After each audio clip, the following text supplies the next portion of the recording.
Welcome to episode 43 of the Edges and Sledges Cricket Podcast. I'm your host for this week, Ashwin. Joining me, as always, are my co-podcasters DJ, who's in London, and Varun, who's in Singapore. If you're just joining us for the first time, Edges and Sledges is a weekly cricket podcast where we talk about all things in the world of cricket, focused on Indian cricket. So thanks for listening. You can find us on all major podcast platforms, Google Play, Spotify, iTunes, etc., pretty much anywhere you listen to podcasts. So this week, it's been a pretty busy week in the world of cricket. India is playing New Zealand in both the men's and the women's series. Lots has been happening with South Africa and against Pakistan. England has been playing against West Indies. So it's been a really busy week. I want to start, guys, by talking quickly about the ICC awards that just happened. So the ICC every year in January releases their awards for best players of the year, etc. And the one, of course, that needs a mention is Virat Kohli, who swept all three awards. I think he's the first player to do that. But Test Cricketer of the Year, ODI Cricketer of the Year, and of course, just Cricketer of the Year. So, DJ, let me come to you first with that. Any thoughts or reactions to the ICC awards this week? It's reflective of how dominant a year Kohli's had. 2018 really was the year of King Kohli, where he brushed aside any ideas about him not being able to bat in England and not score runs in seaming conditions and score more than double the number of runs anyone else scored. And I mean, the one-day game, I think he averaged something like 130 odd in the one-day game in 2018. So no doubt it was the year of Kohli, and well-deserved. I think he's the first man to have ever swept all three awards at once. So good on him. Well played to Kohli. Yeah, I completely agree. I think really, really reflective of an absolutely outstanding year. So let's, with that, talk a little bit about India versus New Zealand. So we'll start with the men's.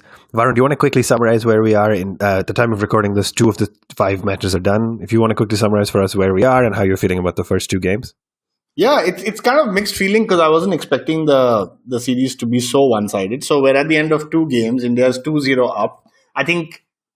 Personally, I thought it would have been 1-1, but it's been a very kind of dominant performance from India. Just to recap for everyone, I think from the Indian team, Jasprit Bumrah is not around for the first 2 ODIs, Hardik Pandya is not around, and these are 2 guys who are pretty much in the playing 11 in the scheme of things for India. So without them as well, we've had a 2-0 lead. I think some of the key call-outs for me are Mohammad Shami's bowling. I think he's really making a case for himself, especially in that first ODI. The way he bowled, he picked up 2 quick wickets. The ball was moving around. Really great to see him there.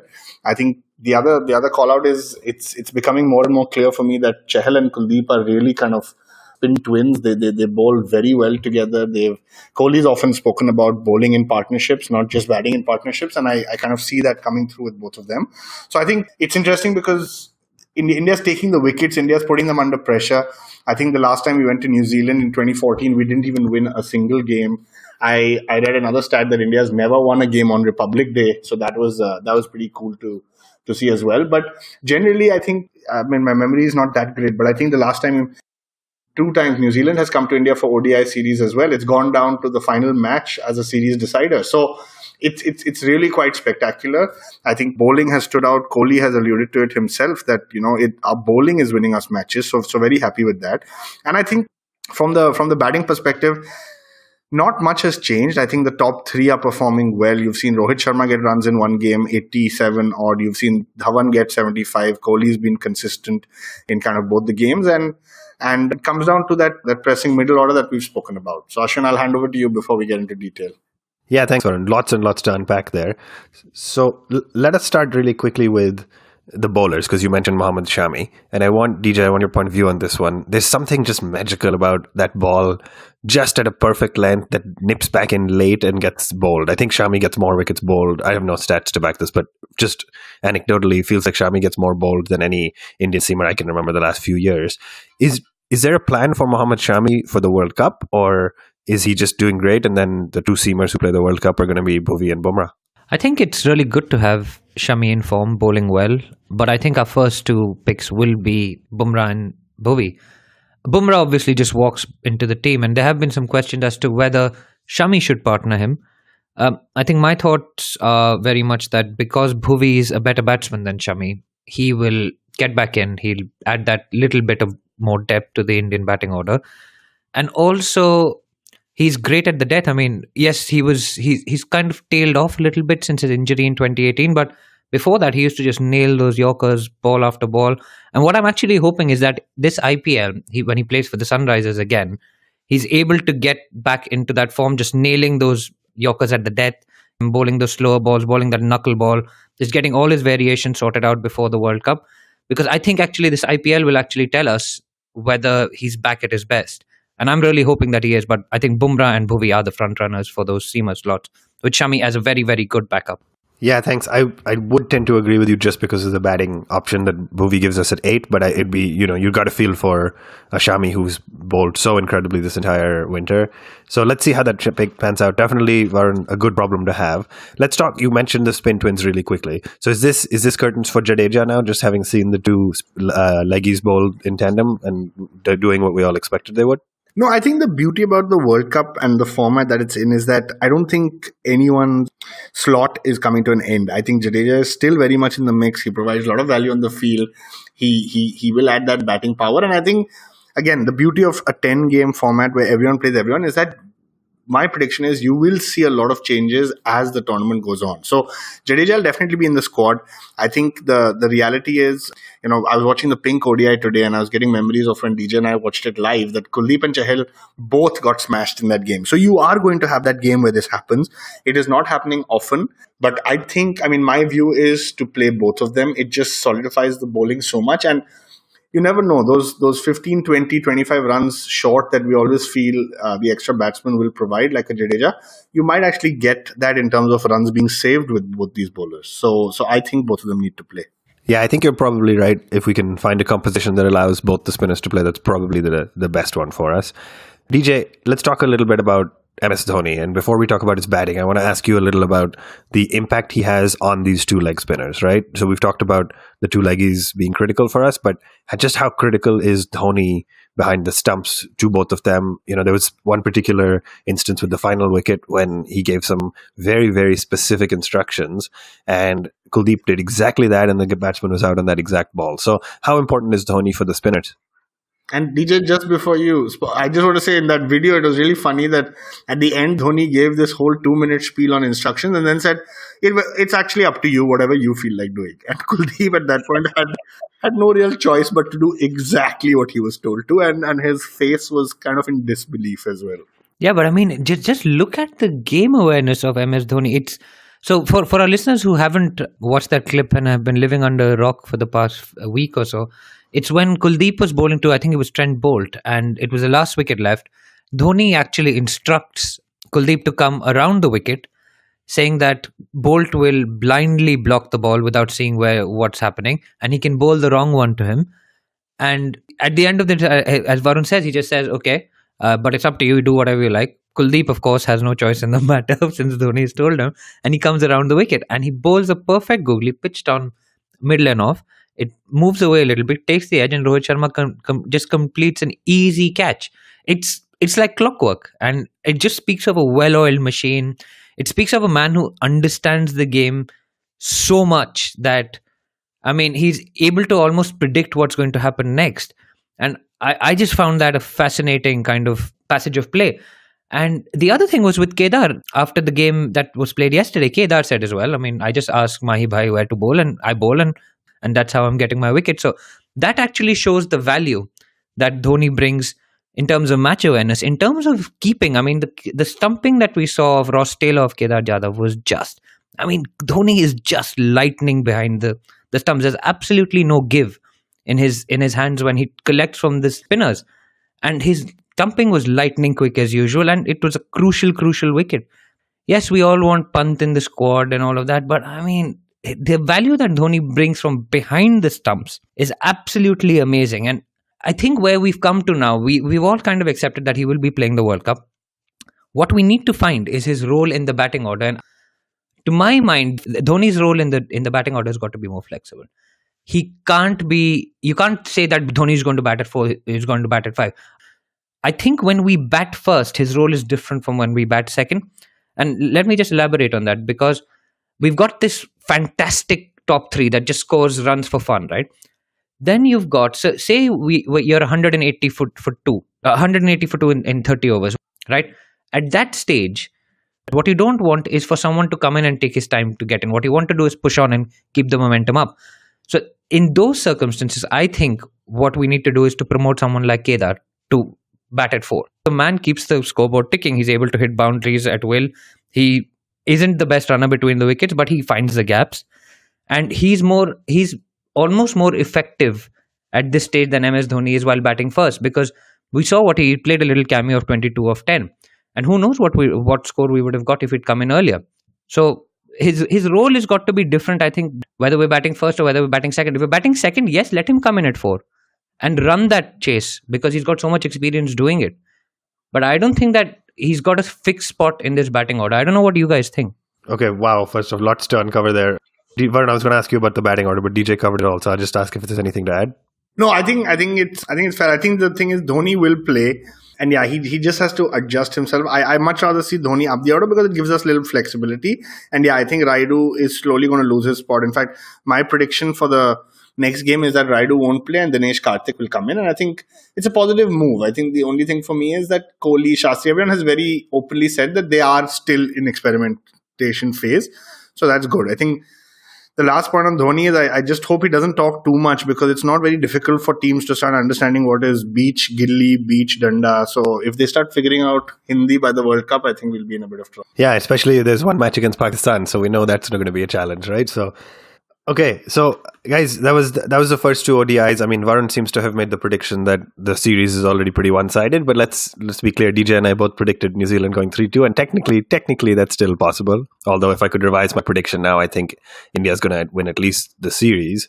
But 3 ODIs to go. The first of which, or the third of which, I guess, is tonight. So let's keep watching that one closely. I want to talk, Varun. Let's talk a little bit about that number 7 spot. So last week on the show, we talked about the suspension that Hardik Pandya and KL Rahul have received. So the latest news is the BCCI and COA have agreed that until they can appoint an ombudsperson to look into this further, the suspensions are being lifted provisionally. And so that means KL Rahul is being flown to play the India A series against the England Lions, which is also going pretty well, by the way. And Pandya is being rushed to New Zealand. I don't think he'll be there in time for the third ODI, but possibly to play the fourth and fifth as well as the T20s. Do you think, Varun, that Pandya is going to slot right back into the side? It's a very easy thing. I think Vijay Shankar, unfortunately, has just not bowled in 6. He's just bowled 6 overs in 2 games and not faced a single ball. So for no fault of his own, I think Vijay Shankar should be aware that he will be replaced. Pandya will walk back into this team. Pandya will be looking to make a name for himself, especially after this entire episode. And I really hope, I'm glad the ban was lifted. I really hope he comes in stronger. I hope he's been given strict instructions from a batting perspective that this is what you need to do, and I'll be very happy with Pandya back, to be honest. KL Rahul, on the other hand, even in the India A game only made, I think, 12 or 13 runs, so his form continues. Yeah, pretty disappointing. I think he's probably not going to have a place in the first 11 or 12 or 13 options for the World Cup, but let's hope he can. I'm happy to see him playing List A cricket, and hopefully he'll play domestic cricket and get back to some form. So, DJ, final question for you before we wrap up the India-New Zealand men's discussion. 5 months out of the World Cup, are India peaking too early, or is this just the right time to be finding form before the World Cup? I think we're finding form at the right time, to be honest. I think we've got maybe 9 games left before we play our first World Cup game. And I think it's the right time. We're figuring out our combination. I know Kohli's made comments about Raidu and things, but I think we're slowly figuring out that there's no space for Raidu and Dhoni in the same team. And this is the kind of fine-tuning you need before a big tournament. I think what we need to give is more game time to people like DK and Pandya. And I think one of the good things is Kohli is going to rest himself for the last 2 games. So we'll be able to see Shubman Gill, who's in the squad for the New Zealand series. So it's a good chance to test our depth. Yes, New Zealand is a very competitive side. The first 2 games haven't reflected that. But I think the remainder of the series will actually be very good. The New Zealanders will be out to prove a point. They'll be hurt by the performances in the first 2 games, and this is good opposition to kind of test our mettle against before the World Cup. And the conditions are very similar to England, being small grounds and the ball seaming around a little bit. So yeah, I think we're peaking at just the right time, and I'm hoping that we carry this into the World Cup. That's great. Thanks, guys, for all the insights. We're going to take a quick break, and we'll be back to talk about the rest of our topic. All right, we're back for the second half of episode 43 of the Edges and Sledges Cricket Podcast. Lots going on, like we mentioned, so we're going to pivot from the India-New Zealand men's series and talk quickly about the women's series. So only the 1 match is done, but great to see, first off, India and New Zealand playing the women's series in tandem with the men's series. I think they're playing at all the same grounds as well, so that's fantastic. Just to quickly summarize what happened in that first game, the 3 spinners picked up 8 wickets between them and were able to restrict New Zealand to 192. So great performance by Poonam Yadav. We've sort of come to expect this from her at this point. And Ekta Bisht also picked up 3 wickets. Deepti Sharma picked up the other 2. And after restricting them to just about 192 in over 40 overs, unbelievable opening partnership from Smriti Mandhana and Jemima Rodriguez got us home with, unfortunately 1 wicket fell right at the end. But both those batters made pretty much all the runs and won the match with 9 wickets to spare. So really, really strong performance from the women's team as well. I think exciting to see them doing well. I think, the slow bowlers have come in handy, just like with the men's team for the women's side as well. And so hopefully they can keep up that momentum against New Zealand. Anything to add from either of you on that one? Now, I just wanted to add very quickly that there was a great article by Anisha Ghosh again about Jemima Rodriguez called Ready for Liftoff on ESPN Cricket Info. So for listeners there who are interested in finding out a little bit more about our women's team and the players therein, there was one, I think, that she'd written about Harmanpreet Kaur just before the Women's T20 World Cup. Please go have a read of that. And Jemima Rodriguez, Ready for Liftoff. It's just a fantastic kind of insight into the background of where our women's team is being built from. And I think it's very important for us to recognize that they need more support, and the support has traditionally come from their families. But now with the sport growing in India, it would be good for us to kind of see what these girls have gone through to get to where they have. And it's just amazing what they've achieved. Yeah, I completely agree. The World Cup obviously was in 2017, so we're still 2 years away from a World Cup, but really, really great growth for the side and for each of the players, and hopefully we can keep that momentum going and India can bring home a World Cup in the next, 2 or 3 editions. So that'll be fantastic to see. Okay, we're going to pivot and move to a different part of the world. South Africa has been playing Pakistan. Lots going on from a cricket standpoint, obviously. I think South Africa won the first 2 games, the second of which happened on thanks to the rain, playing spoilsport in the DLS, which rarely went in South Africa's favor. But I want to talk a little bit about the incident on the field that everybody's been talking, because just a few hours before the recording of this podcast, Sarfaraz, the captain, has been given a 4-match ban. So he'll miss out basically on the rest of this entire South Africa series. So DJ, do you want to maybe quickly summarize for our listeners what happened, and then we'll talk about how we feel? Yeah, it's a pretty sad incident actually. Pele Kioayo is the batsman. He's the South African all-rounder. And he'd had quite a bit of luck in that innings that he was playing. So I think in some level of frustration, basically Sarfaraz was caught on stump mic saying, "Abe Kale, teri ammi ko kya padhwa ke aaya hai? Kahan baithi hai?" Basically saying, "But what have you asked your mum to pray for? Because you're so lucky today." And it was a racially charged comment, and it's gone down really badly. The South African skipper, Faf du Plessis, has come out and said, because Sarfaraz has apologized, he's apologized on Twitter and he's apologized in person to the South African players. They've said that they've forgiven them, but the ICC, of course, has come out and banned him for four games, so he's going to miss the remainder of the ODI series and the T20 games that follow. The reaction on Twitter was a bit strange because a lot of people found it funny, which I know, Ashwin, you took particular offense to. It was not, it seems to kind of condoning the behavior, which, surely that can't be right. And it kind of made light of it a little bit, saying this is just a cultural thing. Again, that isn't right, because yeah, it may be said a lot, but it doesn't make it correct. In a place like South Africa, it's just, with the history of racial issues that they've had in that country, it's just ridiculous. And we're seeing more and more of this in cricket. So I think the ICC really do need to look into having a proper code against racist behavior. You had that incident a decade ago now in Sydney, Monkey Gate or Marquee Gate, whichever side of the fence you sit on.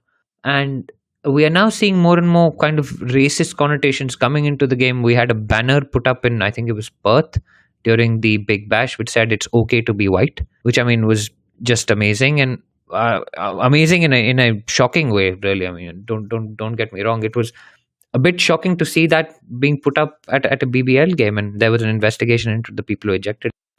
But we're seeing more and more instances of racism creeping into the game, and one of the things that came out of it is that a lot of this has probably been going on for years, but hasn't been picked up because the stump mics have not been turned up loud enough, and people like Sanjay Manjrekar are campaigning for the stump mics to be turned down. I say, turn the bloody mics up. Turn them as loud as you can so you can hear the nonsense that goes on over there. And then players will just behave themselves. Anyway, so that is maybe a little bit of an emotional rant there, but that's what happened. It was a very sad affair, and there has been a punishment laid out, and hopefully it will come to rest, and hopefully there will be education provided to these players, not only for incidents like Hardik Pandya and KL Rahul, but also for things like what Sarfaraz has just done. And it is a matter of sensitization and education more than anything else.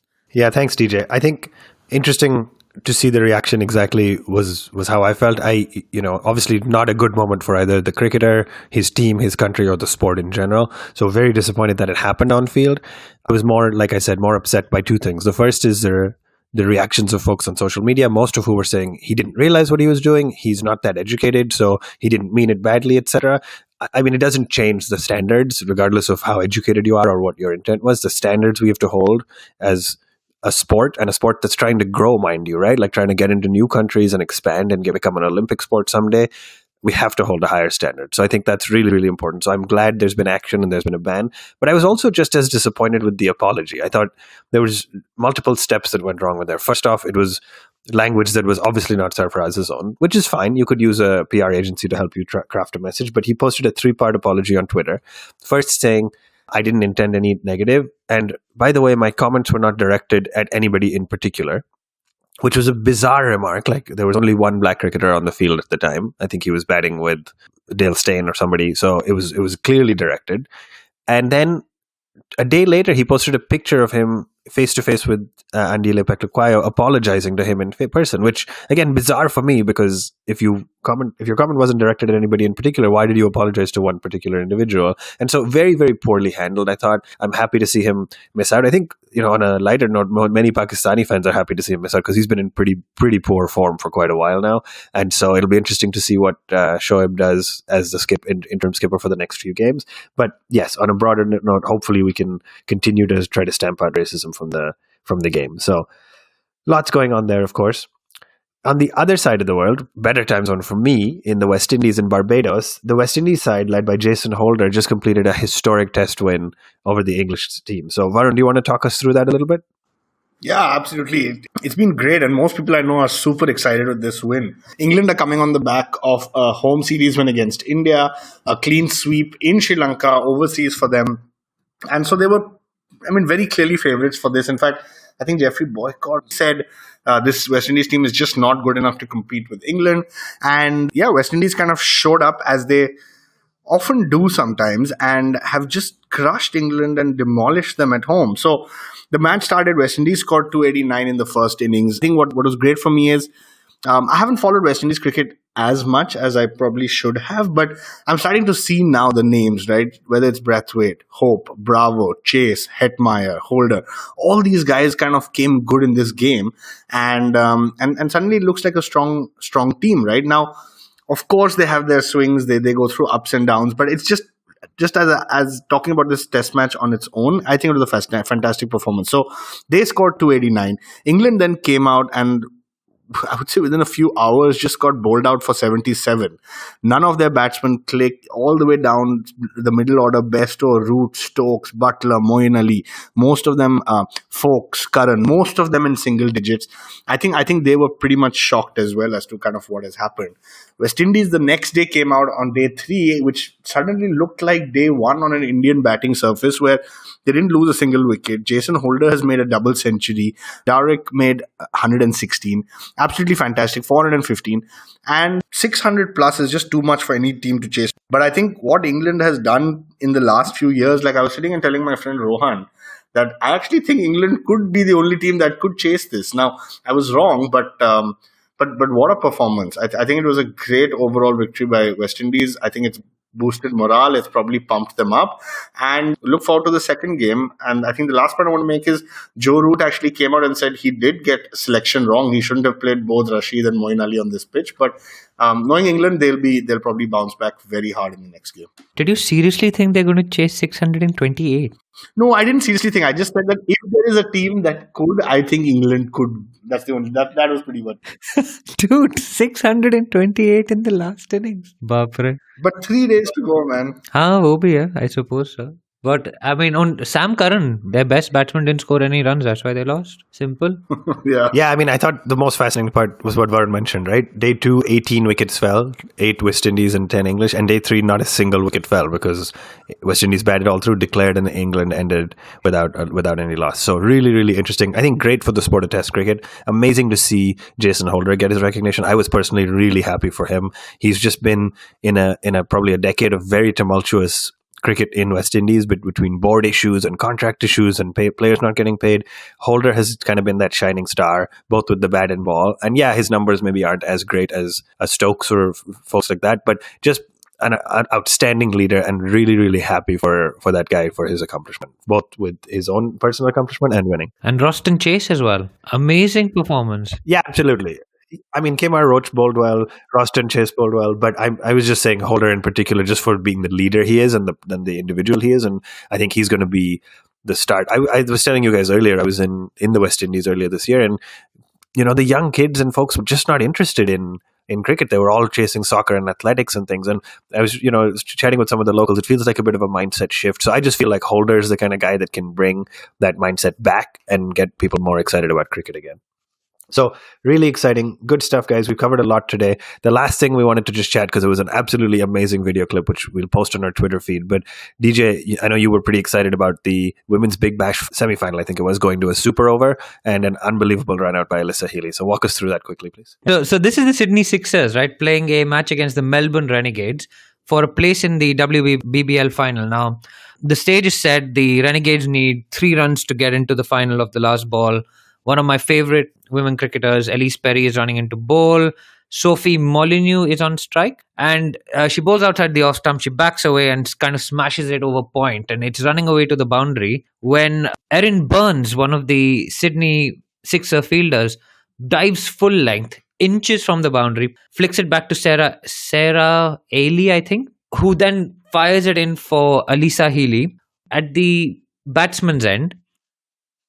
She then turns around and scores a direct hit at the non-striker's end, and they have scored only 2 runs, so it's a tie and it goes into a super over, which the Sixers then win, and then they go into the final. So it was fantastic to watch under that pressure, to have that kind of clear-headedness to turn around and throw the ball at the non-striker's end and have the execution and the ability to hit the stumps and run someone out to force a tie and a super over, and then to get into the WBBL final. It was just one of the most fantastic pieces of cricket that we've seen, I think, this year already. It was a teamwork involved as well, right? So you had one player who fielded it at full length, the other player who chased the ball with her, picked it up on the flick back, threw it into the keeper. The keeper then turns around, throws it onto the non-striker and hits the stumps direct. The bowler, who's backing up, also has the presence of mind to let the ball go and hit the stump. So it was just a fantastic piece of teamwork, definitely worth a watch, and it just shows the quality of cricket that's being played at this level now, right? Yeah, absolutely. I think really, really fantastic. Obviously, the Sydney Sixers went on to lose the final to the Brisbane Heat, so pretty happy for Brisbane. I think they've been working at it for a while, and Sydney's won 2 in a row, so nice to have a new winner, as always, as we've seen in women's tennis as well recently. So pretty exciting times. That brings us to the end of our show. Thanks, DJ and Varun, for joining me, and thank you to all of you guys for listening. As always, drop us a review on iTunes or wherever you listen to podcasts, and follow us on Twitter, Facebook, Instagram, etc. at One Tip One Hand, and we'll join you in about a week's time. So thanks very much.